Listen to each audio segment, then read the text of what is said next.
Ассалаумағалейкум, құрметті Бостандық қазақтар оқырмандары.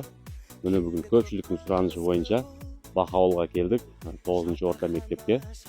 Бұл мектепте біздің мақтанышымыз Әбиба қарындасымыз шыққан, қазір дүниеде рейтингте бірінші орында тұрған сол мектепті обзор жасайтын боламыз. Лайк басып, комментарий жазып кетіңіздер, парақшаға тіркеліп кетіңіздер. Көңіл тойған қарындар ашып, студенттік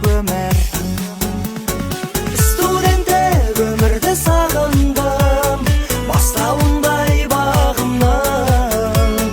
Студенттік өмір ең соңғы кезеңі еркек шағымның. Студенттік өмірді сағындым.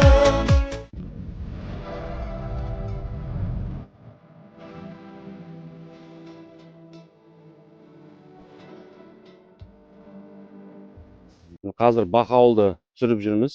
Мына жерде Жанзақ 50 деген үйге келдік. Бұл шаңырақта. Сіздің көршіңіз бола ма? Бұл кісі? Мен көрдім 48-де.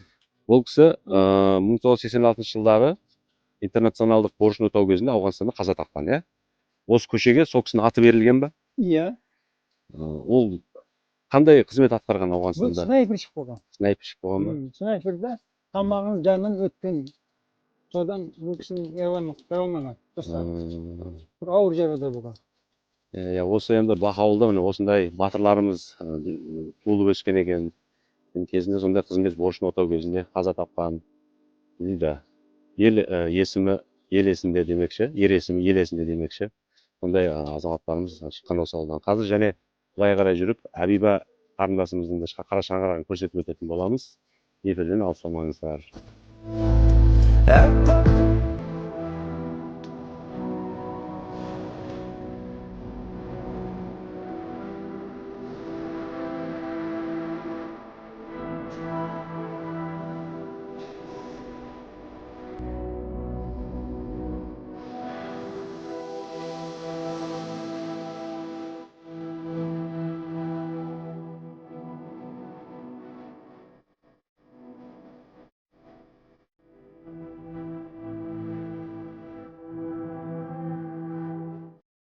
Ал достар, Бақауыл жайлы түсірген видеомыз ұнаған болса, комментарий жазып кетіңіздер, лайк басып кетіңіздер.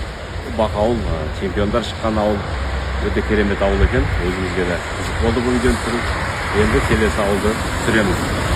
Подписка жасап, лайк басып кетіңіздер.